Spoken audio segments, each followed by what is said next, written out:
سب سے پہلے ہم اللہ سبحانہ و تعالیٰ کا شکر ادا کرتے ہیں۔ اللہ سبحانہ و تعالیٰ نے نماز جمعہ کی توفیق عطا فرمائی اور ہماری نماز جمعہ کو اپنی بارگاہ میں قبول فرمائے۔ اور اس کے بعد میں اپنی بہت بڑی سعادت یہ سمجھتا ہوں کہ مجھے آج ایک روز وقت اور عظیم اللہ کے دوست اور بہت ہی محدث بڑے محدث کثیر آپ کے مزار پر حاضری کا شرف ملا اور اس کے بعد آپ کی مسجد میں جمعہ کا خطبہ دینے کی اللہ نے مجھے توفیق عطا فرمائی۔ اللہ اس سال فرمایا۔ اس مسجد کے خطیب و امام حضرت علامہ قاری نصیر احمد صاحب دامت برکاتہ عالیہ اللہ تعالیٰ کے مومن فرمائے اور ان کی حضرت شاہ محمد غوث رحمۃ اللہ علیہ سے جو عقیدت ہے وہ ایک عظیم عقیدت ہے اور بہت ہی علمی شخصیت اور روحانی شخصیت ہے۔ اللہ تعالیٰ ان کا سایہ صالحین اہل اسلام سے قائم رکھا ہے۔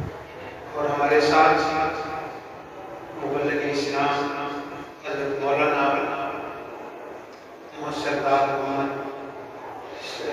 فاری صاحب تشریف فرما ہے۔ آپ ایک عظیم صحافی ہیں اور پاکستان کی چند ان شخصیات میں سے ہیں جن کا مطالعہ پاکستان پر مذہبی سیاسی حوالے سے ایک بڑی گہری نظر رکھتے ہیں اور اس پر عظیم تجزیہ فرمانے والا ہے۔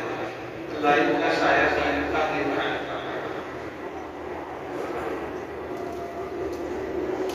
مختصر کلام کے اندر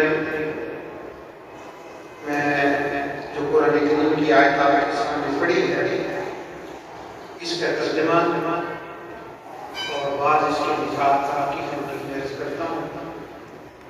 اور یہ میں نے ابھی دعا کرتے ہوئے جب میں دعا کرتا تھا آپ نے کہ بہت خوشی ہوتی ہے میرے ذہن میں اللہ تعالیٰ نے یہ بات ڈالی ہے کہ میں اس آیت کو اپنے جمعے کے خطبے کا موضوع بناؤں اور لگتا یہ ہے کہ جیسے یہ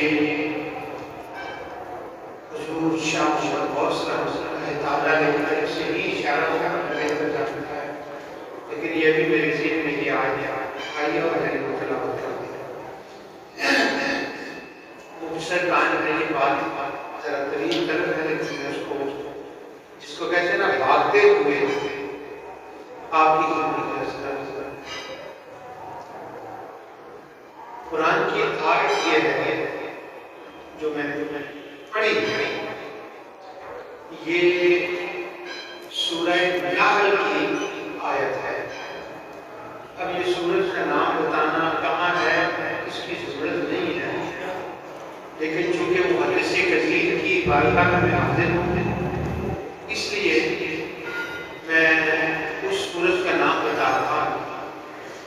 سورج کا نام ہے نحل، اس سورج کی یہ آیت ہے اور نحل کہتے ہیں مکھی۔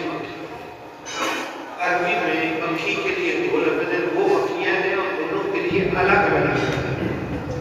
ایک ہے شہد کی مکھی، اس کے لیے عرب اور قرآن نے جو لفظ استعمال فرمایا ہے وہ ہے نحل۔ بس توجہ فرمائیے گا، مجھے کہنا نہ پڑے اس بات کے لیے ڈسٹرب بھی نہ ہو۔ جو نحل مکھی ہے، جو مکھی ہے یہ شہد کی مکھی ہے اور دوسری جو مکھی ہے اس کو ذباب کہا گیا ہے، لیکن دونوں مکھیاں ہیں تو دونوں ہی مکھیاں، لیکن دونوں کا ذکر قرآن میں ہوا ہے، لیکن نحل کا سورج کے نام سے ہوا ہے۔ اور ذباب وہ مکھی ہے جو گند پھیلاتی ہے اور نحل وہ مکھی ہے جو شفا نصیب کرتی ہے۔ تو نحل جو مکھی ہے اس کے نام پر یہ سورج۔ اب وہ نحل اس کا نام مکھی کا کیوں ہے، سورج کا کیوں ہے؟ ہر سورج کا ایک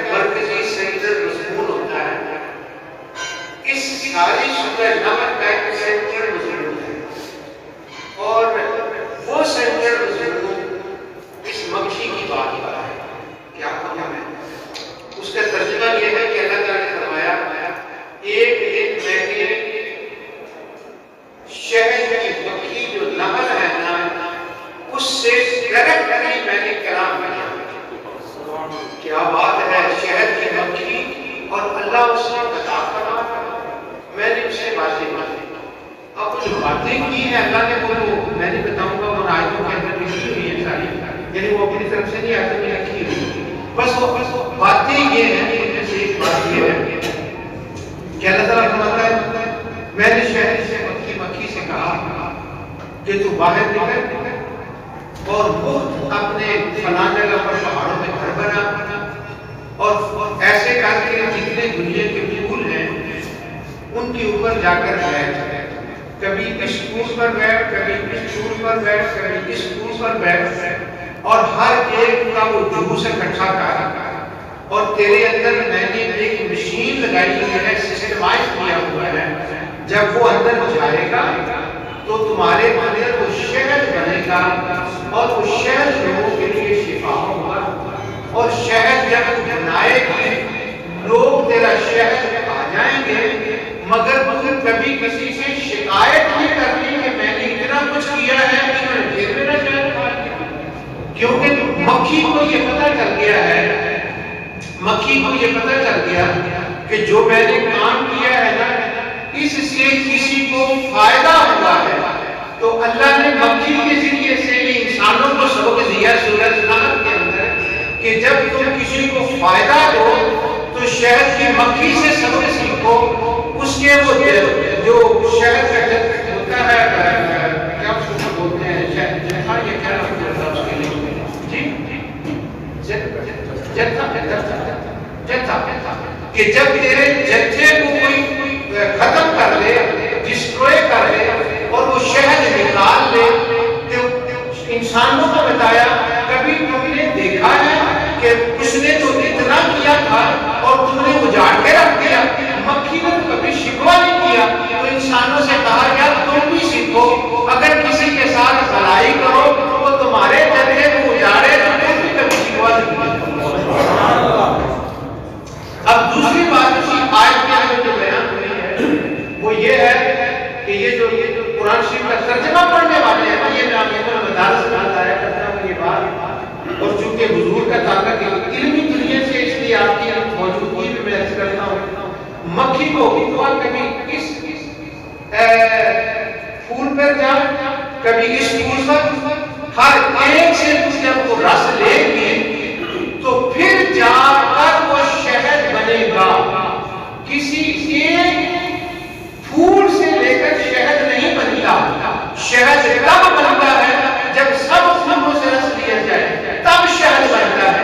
تو اب سورہ نحل کے اندر ایک بار بار لفظ آتا ہے، وہ ہے آیت آیت آیت آیت آیت. اس کے بعد مکھی کا ذکر آیا تو فرمایا یہ گیا ہے قرآن کی کسی ایک آیت قل انما انا بشر مثلکم کو اپنے ذہن کے مطابق پڑھ کر یہ مت سوچنا کہ تم نے قرآن کا شہد تیار کر لیا ہے.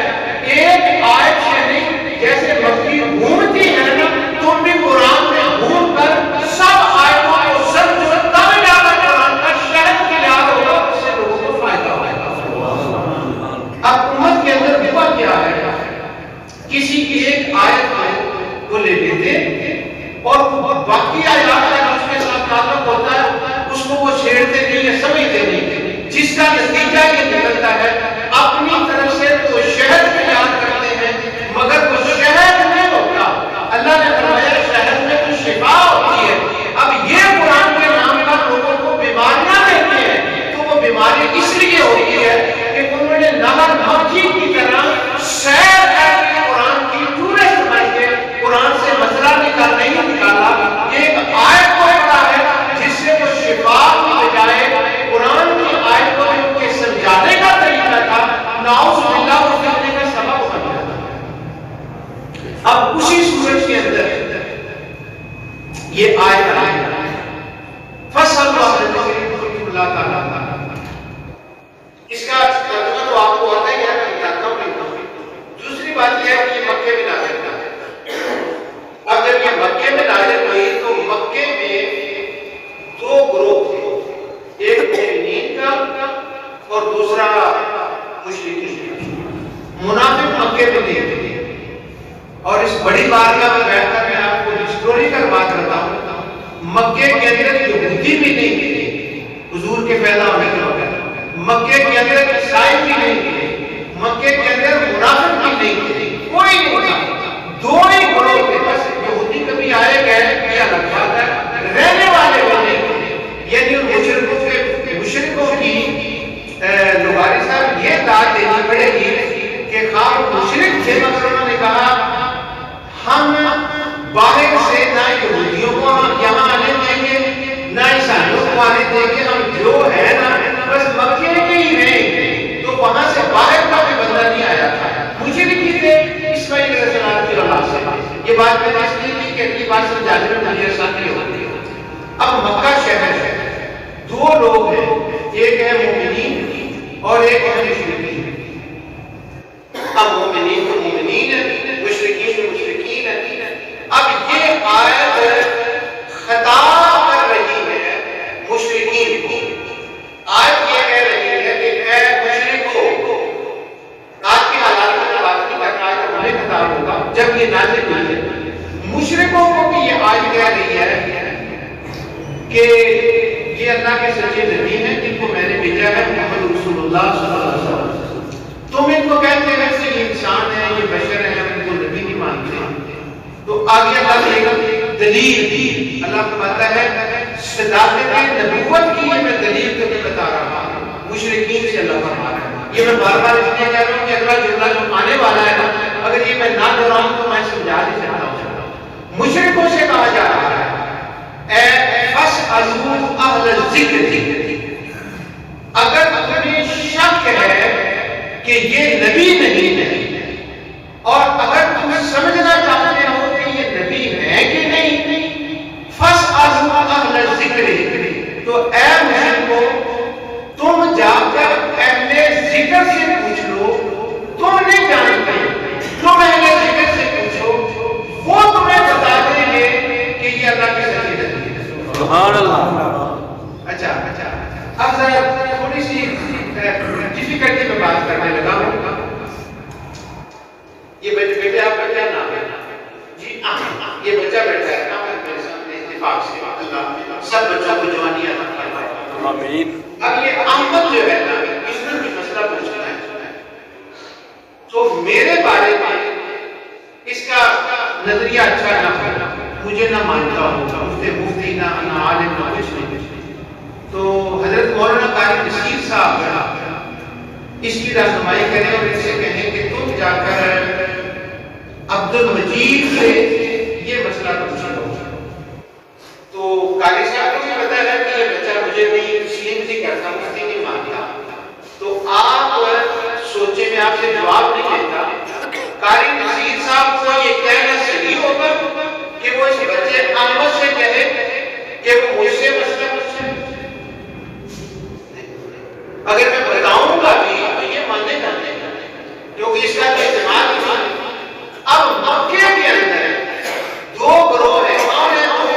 ایک ہے مشرکین اور ایک ہے مسلمین۔ تو اب مسلمین کے سردار ہیں رسول اللہ صلی اللہ علیہ وسلم اور وہ مشرکوں کو نہیں مان رہے۔ اب اللہ کو فرماتا ہے تم اہل ذکر سے پوچھ لو یہ نبی سچے ہیں۔ اب سوال یہ ہے وہ اہل ذکر ہے کون جن پر مشرکوں کو بھی اعتماد ہو اور اس سے وہ مسئلہ پوچھ کر مسئلے کو مانتے ہوتے؟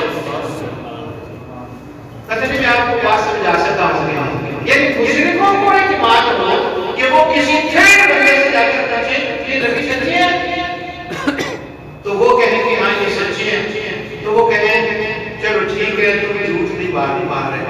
اب وہ مسلمانوں سے تو نہیں جا کے پوچھیں گے، اہل ذکر تو مسلمان ہیں، اب حضور سے تو نہیں پوچھیں گے کہ آپ سچے ہیں کہ نہیں، صحابہ سے تو نہیں پوچھیں گے، ان کے ساتھ میں تعلق ہے، انہیں کے بارے میں تو بات۔ اب وہ اہل ذکر کون ہے کہ جن سے جا کے پوچھو؟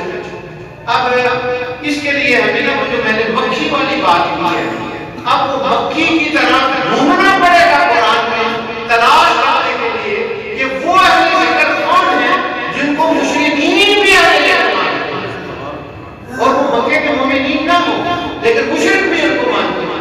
اب جب مکھی کی طرح ہم قرآن میں ڈھونڈتے ہیں تو قرآن کو دار نہیں چھوڑتا، پھر قرآن بتاتا لیلا کی قریش ہم سورت پڑھتے ہیں، تیسری سورتیں پڑھتے ہیں، سب میں ایک بیان وہ یہ مکے کے قریش جاتے ہیں تجارت کے لیے، سفر کرتے ہیں، اور قرآن نے کہا ایک لفظ ہے، آپ نے ذرا آسانی سے سمجھا کہ اس کو کہتے ہیں سلک روڈ۔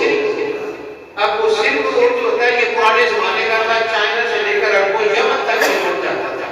اب بھی اس کی نشانیاں جہاں میں ابھی چند دن پہلے سردیوں میں ہو گیا انزا سے کردو وغیرہ میں اب بھی وہ روڈ کی کچھ نشانیاں پائی جاتی ہیں، اس کو سلک روڈ کہتے تھے اور کہتے ہیں۔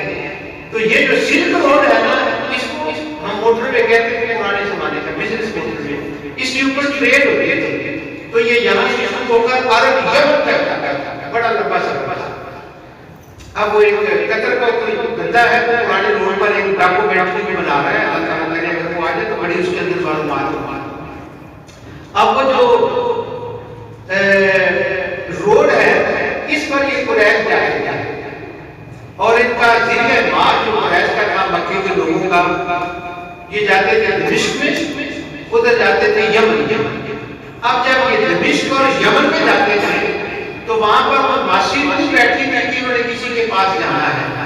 اب راہ گزرتے ہوئے ہوا یہ حضرت مداری صاحب ہوا یہ تھا کہ پہلے انبیاء علیہ السلام نے یہ بات بتائی تھی کہ ہمارے بعد ایک آخری آنے والا نبی ہوگا، اس کا گزر ان راموں سے ہوگا۔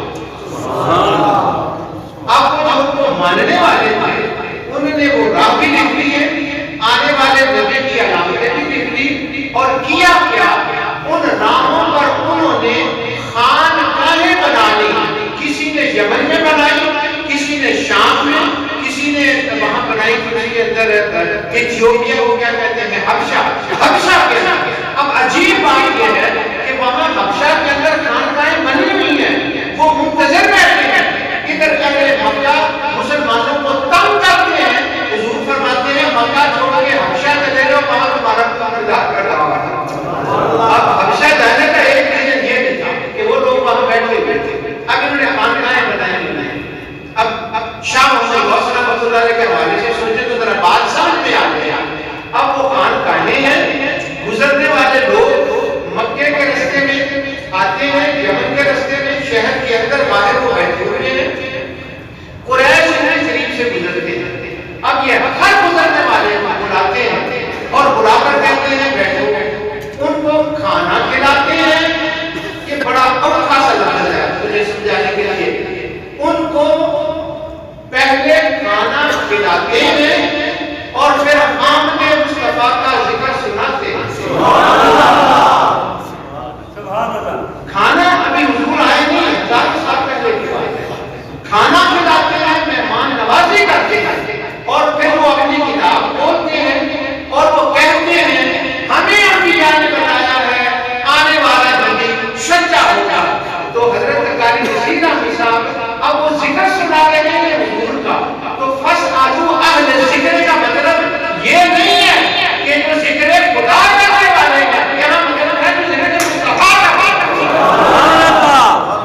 اب وہ بیٹھے ہوئے ہیں۔ اب یہ لوگ قریش میں گزر رہے ہیں، یہ کھانا کھاتے ہیں۔ کھانا بڑی عجیب بات ہے، میں کچھ کہہ نہیں سکتا تھا کیا ہوتا تو میں 3 گھنٹے اس کے اوپر بتاتا کھانا کھلانا۔ اب یہ درگاہوں میں جاتے ہیں، قریش والوں کے اوپر کی اعتماد ہے، ان سے کتابیں سنتے ہیں، پتہ ہے کہ نبی نے آنا ہے۔ ابو سفیان کو بھی پتہ ہے، ابو لہب کو بھی پتہ ہے، سب کو پتہ ہے۔ اب یہ اس ذکر سے واقف ہے، یہ جانتے ہیں کہ یہ ذکر وہ ہے جن کے پاس ہم جا کر جو ہمیں کھلاتے بھی ہیں اور ہمیں سناتے بھی ہیں۔ اس کا مطلب ہوا کھلانا اور سنانا یہ ایک بڑا پرانا کام ہے جو ہمیشہ سے جاری رہا ہے، اور ہمارے کے اندر شاید ہم اسی کام کو جاری رہا ہے۔ اب وہ ہوا یہ کہ اللہ تعالیٰ فرما رہا ہے فَاسْأَلُوا أَهْلَ الذِّكْرِ، تم اہل ذکر سے پوچھو، وہ تمہیں بتائیں گے۔ یہ نبی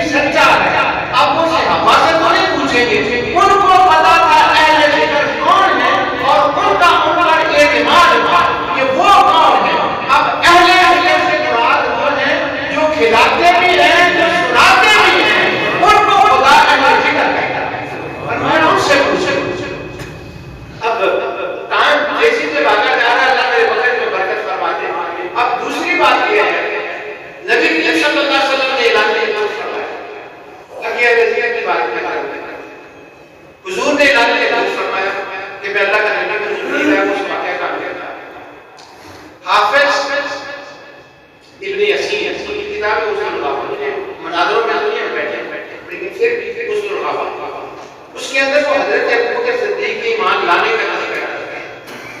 تو وہ کہتے ہیں حضرت ابوبکر صدیق یمن میں گئے ہوئے تھے ان دنوں ادھر حضور پر وحی آئی اعلان نبوت کی اجازت ہوئی. اب حضرت ابوبکر صدیق ادھر ہے تو ابوبکر صدیق کسی ایسے بندے کی خانقاہ میں ٹھہرے ہوئے تھے جو کھلاتا بھی تھا اور سناتا بھی تھا. اب حضرت ابوبکر صدیق اس کے پاس گیا, اس نے سنا کر ابوبکر سے پوچھتا ہے لمبی داستان ہے اس کو شور کر رہا ہوں. وہ پوچھتا ہے کہاں سے آئے وہ اپنی کتاب کھولتا ہے اور ایک ایک صفحہ پلٹتا ہے. اب دیکھیے یہ ذکر کون ہے. وہ ابوبکر صدیق سے پوچھتا ہے کہاں سے, تمہیں سارا بتایا. آخر میں کہتا ہے تیرا یار بھی محمد بھی ہے. انہوں نے کہا وہ تیرا انتظار کر رہا ہے باپ کے جب سب سے پہلے میں ان کا کلمہ پڑھنا پڑتا پیچھے پیچھے آ گیا. اب یہ بندہ کھلانے والا بھی ہے اور سنانے والا بھی ہے. یہ بات کہتا ہے حضرت ابوبکر صدیق نے کہا ہاں ٹھیک ہے. تو ابوبکر وہاں گیا, اس نے سنا ہے. وہ کہتا ہے بات سنا, یہ میں نے ایک نعت لکھی ہے, جب تم وہاں ان کے پاس جائے نا تو میری کرشمے کو میری نعت پڑھ کے سنا. میں بھی آ گیا. حضرت ابوبکر صدیق آئے, پڑھنے اپنا سامان رکھا, تاجر تھے. وہ ابوبکر حضور کے پاس گئے, جا کر وہ کھڑے ہوئے, نوک کیا. 85 میں جب میں نے بخاری صاحب حج کیا ہے تو سیدہ ام المؤمنین خدیجہ کبریٰ کا مکان ابھی وہ موجود تھا اس زمانے میں. اب نہیں ہے, پہلے پہلا حج کیا 85 میں وہ تھا جہاں آپ کی پیدائش ہوئی اس کے قریب تھا. وہاں وہ حضرت ابوبکر صدیق کہتے ہیں آئے, دروازہ کے پاس آیا, حضور باہر نکلے, حشاش بشا چہرہ آیا. اور ابوبکر صدیق تھوڑا سا ایک جس کو کہتے ہیں نا کچھ انکوائری چاہ رہے ہیں, پوچھنا چاہ رہے ہیں. فرمایا ابوبکر کیسے آنا ہے. کہا جی کہ میں نے سنا ہے کہ آپ کہتے ہیں کہ آپ اللہ کے نبی ہیں. حضور نے فرمایا اس کھلانے سنانے والے نے غلط نہیں لگا. اب ابوبکر صدیق ناز میں آئے, وہ کہتے ہیں کوئی ایک کھلانے سنانے والا تھوڑا ہے, میں تو کئیوں کے پاس گیا ہوں, آپ کس کی بات کر رہے ہیں. فرمایا وہ نعت والا میں اس کی بات کر رہا ہوں. اب حضرت ابوبکر صدیق رضی اللہ تعالیٰ عنہ نے, ہم جانتے ہیں اسلام قبول کیا اور ابوبکر صدیق ابوبکر صدیق ہے. اب بتانا یہ میں چاہتا ہوں, اللہ فرماتا ہے فَاسْأَلُوا أَهْلَ الذِّكْرِ, اہل ذکر سے پوچھو. اور اہل ذکر کون ہے؟ اب مجھے اس کی تشریح کی ضرورت نہیں. دنیا بھر میں اہل ذکر کا جہاں تک تعلق ہے, انہوں نے اسلام کے مشن کو آگے پہنچایا. ان کی برکتوں سے میں پچھلے دن میں حضرت سے کرج دیکھا تو خود مردوں کے بڑے بڑے یادگاریں ہیں وہ پورے حنفیہ سے لے کر سری نگر تک یہ پورا افغانستان تک خود مت کہا جاتا تھا اسلام کے آنے سے پہلے. تو میری انکوائری یہ تھی, وہاں گورے بھی آئے ہوئے تھے, وہ بھی ان باتوں کی تحقیق کر رہے تھے. بڑی عجیب بات ہے, ہمارے پاس اتنا وقت نہیں ہوتا. اب وہ گورے یہ تحقیق کر رہے تھے ان باتوں میں بھی اس میں دلچسپی رکھتا تھا کہ بدھ مت, مجھے تو بدھ مت میں ان کے ساتھ کام کرنے کا بڑا موقع ملا. میرے جو کلیگ تھے ہم اکٹھے کام کیا ہے. پریزن کے اندر میں پڑھاتا تھا تو وہاں ایجوکیشن میں میرے ساتھ تھے. تو سارا بدھ مت کا علاقہ اور بدھ مت اسلام کی طرف لانا کوئی عجیب آسان کام ہے. اب کشمیر سے لے کر اوپر تک سارے بدھ مت ہیں, تو ان کو کس نے یہ اسلام دیا اور وہ سارے کے سارے مسلمان ہوتے ہیں. اب جب آپ اس ہسٹری کو دیکھتے ہیں اس پورے علاقے کی, اب جو کور کی گئی ہے اب ہماری صوفیزم کا نام لیتی ہے, اس کو اس طرح ڈسکور کرنا چاہیے, اس کو کھولنا چاہیے. اب وہ جتنے لوگ مسلمان ہوئے ہیں وہ سری نگر کے عظیم اللہ کے ولی سید امیر کبیر علی ہمدانی رحمۃ اللہ علیہ سری نگر میں آتے ہیں, خلفاء کو ٹرین کرتے ہیں اور ان کو دو باتیں بتاتے ہیں کہ تم نے سنانا بھی ہے, پھرانا بھی ہے. اب سری نگر سے لے کر منزا تک جن لوگوں نے کلمہ پڑھا ہے وہ امیر کبیر علی ہمدانی رحمۃ اللہ علیہ کے مرحوم ہیں, ان کے خلفاء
گلے میں تسبیح پہنی ایک آگے میں تسبیح تھی اور وہ تسبیح پڑھ رہا اس کا نام ولیم ڈیوڈ تھا کسی زمانے میں اب وہ مسلمان ہو گیا تو وہ بابا صاحب کے نام سے اس کو لوگ جانتے تھے وہ بھی بابا جی کہتے تھے اور وہ بھی سمجھتا تھا کہ بابا جی کا کیا مطلب ہے جب لوگ اس کو بابا جی کہتے تھے اب ہمارا انٹرسٹ ہے کہ یہ بندے کیسے ہوتے ہیں مسلمان کیا ہو گیا مسلم کیسے مسلمان کیا ہو گیا اس نے اپنے مسلمان ہونے کا واقعہ بتایا کہنے لگا جب میامی کے رہنے والے میرے ساتھ ایک لاہور کا بندہ کام کرتا پاکستانی میرا دوست تو وہ مجھے کہتا ہے کہ اب 86 کی آپ کو بات بتا رہا ہوں تو اس سے بھی یہ پہلے کی بات ہے 15 سال پہلے کی بات ہے تو اندازہ لگا لیں یعنی کبھی وہ 9/11 نہیں ہوا تھا اس زمانے میں پورے پاکستان میں بڑے آتے جاتے میرے آپ سے پوچھا اور ایک گاڑی کا جانتے تھے وہ شہر کے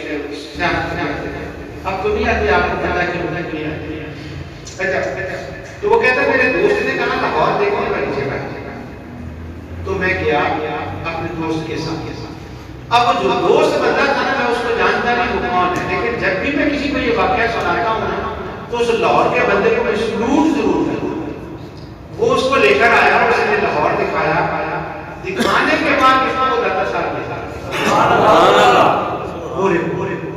اب وہ داتا صاحب لے گئے تو وہاں اب وہ ہمارا مسئلہ اور ہے امریکہ میں تو اور بات ہوتی ہے یہ بریٹن اس نے دیکھا دو لائنوں میں لگے ہوئے کھانا تقسیم ہو رہا اتنا تو اس نے یہ دیکھا اب ہمارے لیے یہ نارمل بات ہے اب جو باہر کا بندہ اس کو ذرا دوسرے طرح کی کر دیا وہ کہنے لگا میں نے اسے دیکھا تو میں نے اس سے پوچھا کہ یہ کون ہے اب پھر رسول مارکیٹ میں چلتا ہے اسے بندے کا ہو کے اگر وہ زندہ ہے تو علامت کرے مرتے پڑھتے اس بندے کو اس کو سمجھایا انگلش میں ایک لفظ ہوتا ہے اس کو کہتے ہیں ہوم لیس جس کا کوئی گھر نہیں ہوتا اور قرآن میں ایک لفظ کمال آتا ہے سورۃ بلد کے اندر جو مٹی سے میٹھی ہو جائے مگر اس کو روٹی پوری نہ ہو یہ بخاری صاحب کے لیے مٹی سے میٹھی ہو جائے بات کر سکتا ہے سورۃ بلد کے اندر یہ بات آتی ہے مٹی سے میٹھی ہو جائے پھر بھی روٹی نہ ہو وہ لاہور کا بندہ کہنے لگا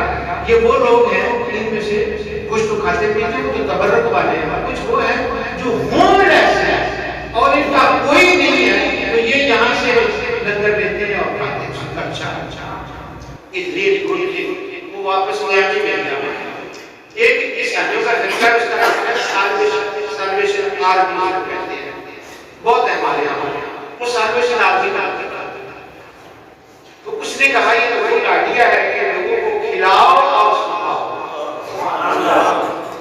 اس نے فنڈ کٹا کیا میامی ایک رائے کو سینٹر کیا اور اس میں اس نے کھانے کے بارے اس کو ہائیجینک کہتے ہیں فریش اس نے دینا کھانے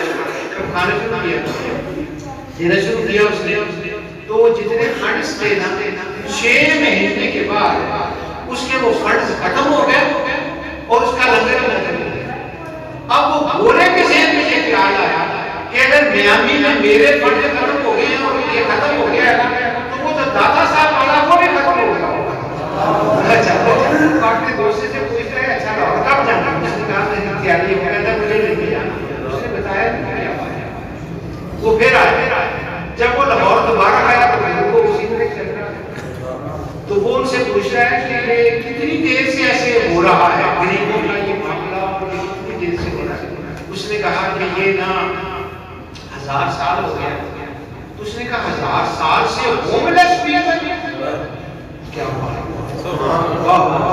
ہوم لیس بھی 1000 سال کے اندر نان ویلفیئر اسٹیٹ کے اندر یہ ایسے ہو رہا ہے اور یہ پتہ نہیں میں میامی 6 مہینے نہیں چلا سکا اور میں زندہ ہوں میرے قریب زندہ ہیں میں زندہ ہوں 6 مہینے اپنے سینٹر کو نہیں چلا سکا یہ بندہ فوت ہوا ہے قبر میں بیٹھ کر 1000 سال سے اس کو چلا رہا ہے سبحان اللہ یہ کیا بات ہے اس نے کہا کہ اچھا اس کا مطلب ہے کہ کوئی بات ہے وہ جو بندہ تھا لاہور کا اس نے کہا یہاں نہیں میں دوسرے مزاج پار میں جاتا ہوں وہ بابے اس آگے نے مجھے بتایا وہ میر کو لیے نہیں گیا میاں محمد بخش رحمۃ اللہ اور میاں محمد بخش علیہ وسلم کے مزار پر منظر جو ہے نا گزرا ہمارے عام منظروں سے مختلف ہوتا ہے. وہاں بلیتی لوگ ہیں, سارے اسرائیل میں گئے ہوئے ہیں, تو وہاں کے انتظامات ذرا ڈفرینٹ ہیں. اس نے وہ دیکھا کہ یہ بکرے اور گوشت اور اتنا وہ دھیان ہوا, تو وہ کہنے لگا کہ یہ امیر لوگ یہاں زیادہ ہیں. وہ کہتا ہے میں نے سوچا کہ یہاں امیر لوگ زیادہ ہیں لاہور میں اور ادھر میں, اس لیے یہ چل رہا ہے. وہ کہتا ہے پھر میں نے سوچا کہ اگر امیروں کی بات ہو تو وہ تو امریکہ میامی میں یہاں سے زیادہ امیر. پھر اس نے بندے سے پوچھا کہ یہ کیسے چلتا ہے؟ انہوں نے کہا بات یہ ہے کہ ایسے کام امیروں کی مدد سے نہیں چلتے, یہ جو کائنات کو امیر بنانے والا ہے اس کے کرم سے. وہ کہتا ہے اس دن سے میں نے کلمہ پڑھا اور تسبیح پہن لی, اور بابا صاحب صوفی مدویہ بتایا میں وہ زندہ ہوگا کہ نہیں. میں نے اسے کہا بیٹے بات یہ ہے, میں نے کہا آپ ایسا کریں اس کو نہ کہیں تحریر میں لکھتے, جیسے وہ کہہ رہے ہیں صاحب نے کچھ باتیں سنائی, ان سے میں کہہ رہا تھا وہ سرد بن جاتی ہے. میں نے کہا ان کو تحریر میں لکھتے اور کوئی چھوٹا سا رسالہ اس کے اوپر چھپوا دیں, تاکہ اگر کچھ ایسا ہے میں نے تو آپ سے مل چکا ہوں, اگر باہر کا بندہ اس کو دوبارہ بیان کرنا چاہے نا یا اس کے لیے ایک سند ہو جائے کہ یہ فلاں بندے کی بات ہے. اب اس نے میامی شہر کے اندر لوگوں کو ملا, مسجد بنائی, جمعے کا اہتمام کیا, سینکڑے لوگوں کو مسلمان کیا. اب جب وہ سینکڑے لوگ اس کے ہاتھ پر اسلام قبول کرتے ہیں, سبحان اللہ, اس کے ہاتھ والوں نے اتنا اسلام قبول کیا, مسجد بنائی, وہ چل رہا ہے. اللہ نے وہ بندے جن کو اہل ذکر قرآن نے کہا ہے اور ان کی ایک خاص نشانی بتائی ہے جو قرآن کے اندر ہے, ان بندوں میں وہ بندے وہ ہیں جو دنیا کے مختلف حصوں میں تشریف فرما ہیں, اور انہی کے صدقے سے دنیا کے اندر مذہب کا, اسلام کا جتنا بول بالا ہے یہ ان اللہ والوں کی صرف نگاہوں سے نہیں. قرآن میں اللہ نے دو لفظ استعمال کیے ہیں, قل الایدی والابصار, دو لفظ قرآن کہتا ہے, ایک نہیں کہتا ہے. وہ کہتا ہے ان کی محنت سے اور ان کی نگاہوں سے کام. یہ بہت بڑا اہم پوائنٹ ہے. ہم ایت کو جب پڑھتے ہیں تو اس کے ایک پوائنٹ کو لیتے ہیں, نگاہ نہیں. ایت کہتے ہیں قوت اور ہمت اور کام, کہ انہوں نے ہمت سے یہ کام کیے. جب وہ ہمت سے کام کرتے ہیں اللہ اس میں توفیق عطا کرتا ہے. اسی طرح سے ہمارے بہن کے گروپ میں ان کی بات سنانے سے آتا وہ ہم سے آتا سیدنا و مولانا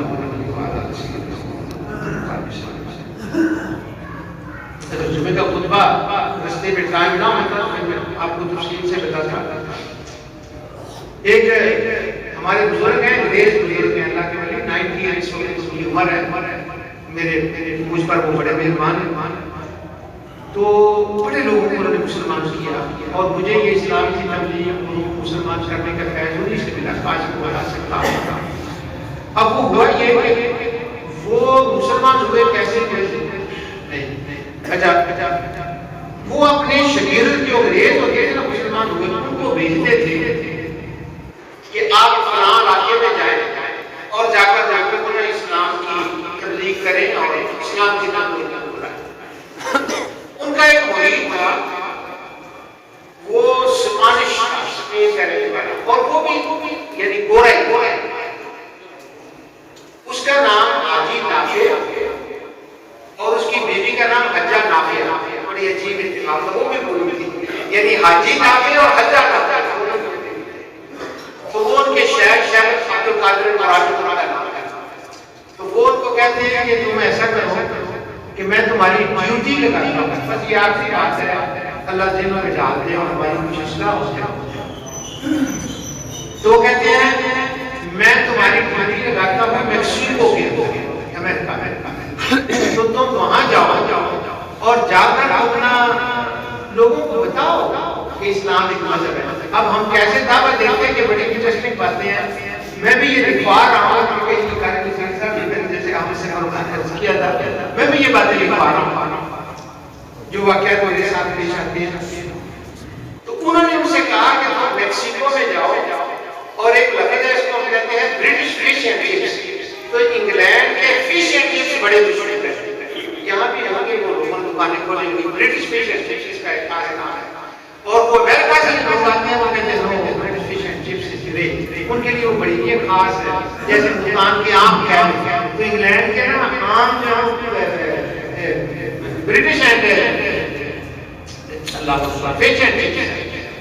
تو غالب صاحب علی خان باہر ہے انہوں نے کھائے ہیں ان کو پتہ ہے ایسے ماشاءاللہ انہوں نے برطانیہ میں شروع کر گزارا. تو انہوں نے بزرگوں نے کہا جی نافع سے کہ تم میاں بیوی وہاں جاؤ کام کرو اور اپنے کام میں سے کچھ پیسے جوڑو اور جمعرات ہے برٹش فش اینڈ چپس تم لوگوں کو کھلایا کرو اور ساتھ آپ نے مصطفیٰ کا ذکر سنا ہے. سبحان اللہ. اب وہ حاجی نافع اور حجہ نافع دونوں میکسیکو چلے جاتے ہیں. جب وہ میکسیکو چلے جاتے ہیں تو انہوں نے جا کر وہ شروع کر دیا. سال گزر گیا لوگ فش اینڈ چپس کھا رہے ہیں کوئی مسلمان شروع ہوا. اب سال کے بعد آپ سب صاحب دیکھیں ذرا بات کتنی بڑی میں کرنے لگا.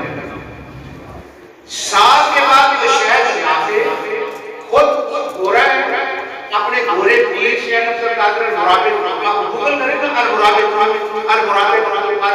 حاجی احمد صاحب کا پورا گروپ آ جاتا ہے.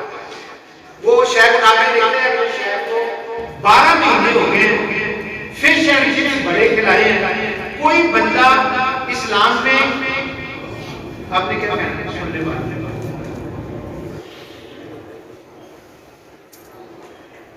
ایسے بات نہیں کر سکتے بات کر اگر بات ہو سکتی تو یاد رکھیں. اچھا میں کیا بات کر رہا تھا پورا ہو گیا وہ بات ہو جاتی ہے. اچھا 12 مہینے ہو گئے کوئی بندہ اسلام کی طرف راغب نہیں ہوا.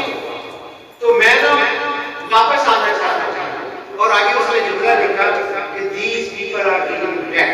یہ بڑے برے لوگ ہیں. اب وہ خط شیخ سے مرابط پڑا آگے سے وہ جواب انہوں نے لکھا بیٹے تم کہتے ہو یہ بہت برے آدمی ہیں اگر وہ اچھے ہوتے تو تمہیں وہاں بھی کو بھیجتے. اسی لیے تو میں نے بھیجا ہے کہ بروں کو اچھا بچہ بنتا ہے اور تم کہہ رہے ہو کہ سال ہو گیا ہے کہ بندہ آیا نہیں. میں نے 12 لوگوں کو 12 ملکوں میں بھیجا ہے. اگر ہر کوئی بندہ مجھے یہی خط لکھنے لگے کہ کوئی بندہ سونا نہیں رہا تو کیا میں سب کو کہوں گا کہ تم واپس آ جاؤ. تم نے قرآن نہیں پڑھا.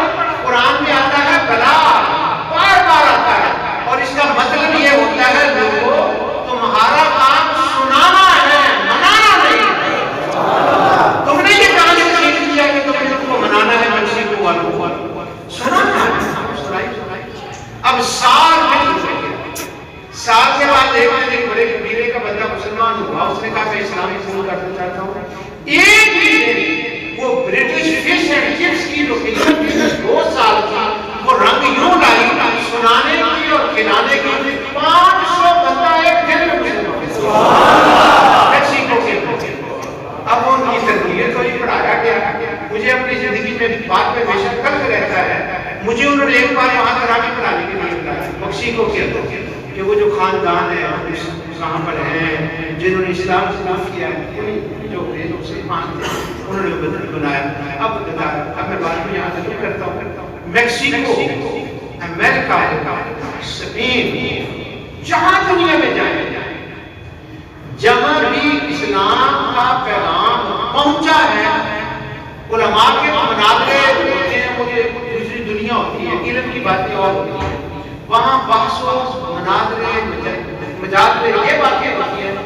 جہاں اللہ والے گئے ہیں نا وہاں پر نام اسلام وہاں پھیلا ہے. ایک مجھے ایک ملک ہے جہاں اللہ والے نہیں کہتے عالمی لیگ کو اسلام پھیلا وہ سپین ہے. میں سپین میں گیا تو مجھے گوری پوچھتی ہے تمہارے جہاں بھی تمہارے جھنڈے لہرائے ہیں عراق میں ہے ادھر ہے ہر جگہ پر مسلمان مٹے نہیں ہیں ختم نہیں ہوئے. تو یہاں پر جو سپین میں مسلمان تھے یہاں ملین میٹ ہو گیا. یہاں پہ سپین میں ختم ہو گئے. اس کے لوگوں نے مختلف اس کی وجوہات بتائی ہیں کہ کیوں اسپین میں ایسا ہوا. میں نے کہا بہت سی باتیں ہیں، لیکن بتانے والے یہ کہتے ہیں کہ جہاں کہیں صوفیاء نے بوٹا لایا ہے نا، اس کی جڑیں اتنی مضبوط ہیں کہ وہ کبھی جڑ سے اکھڑتا ہے.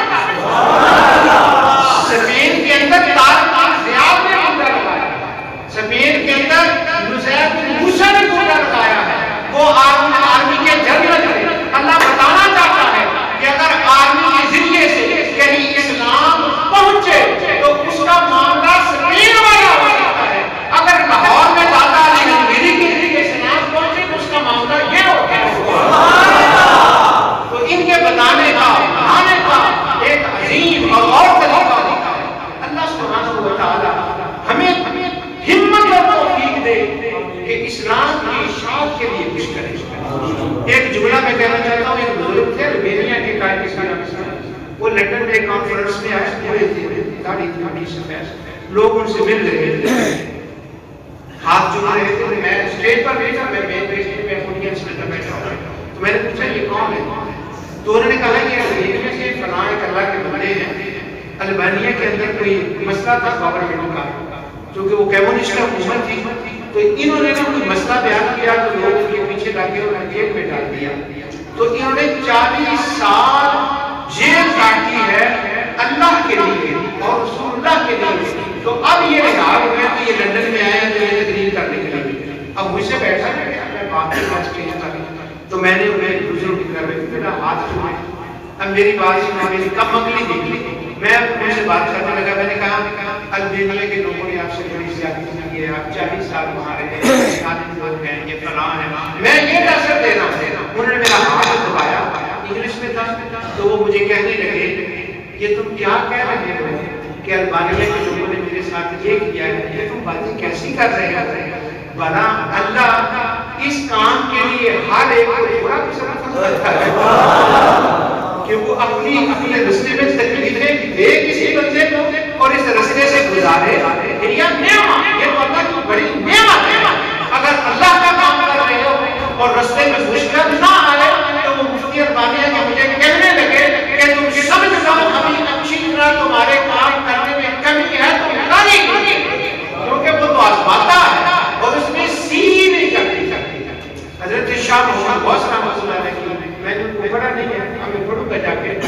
حضرت قاری صاحب نے جو مجھے باتیں بتائی کہ ان کے اس زمانے میں یہ بات ان پر جو مشکلات کے زمانے تھے. عجیب بات یہ ہے کہ ان سب باتوں میں جو حضرت قاری صاحب نے سنائی ایک بات یہ تھی کہ جتنے بھی ان کے اوپر مشکلات آئی ہیں چونکہ وہ اللہ کے لیے کام کر رہے تھے انہوں نے سی نہیں. تو ہم سب لوگ جو ان کے مزاج میں آنے والے ہیں ہمارے لیے بھی یہ سبق ہے کہ اللہ کے رستے میں تکلیف آئے تو سی نہیں کرنی. یہی ان کا مشن ہے کہ اللہ کا کام ہے. جو کچھ میں نے کہا اللہ اسے قبول فرمائے.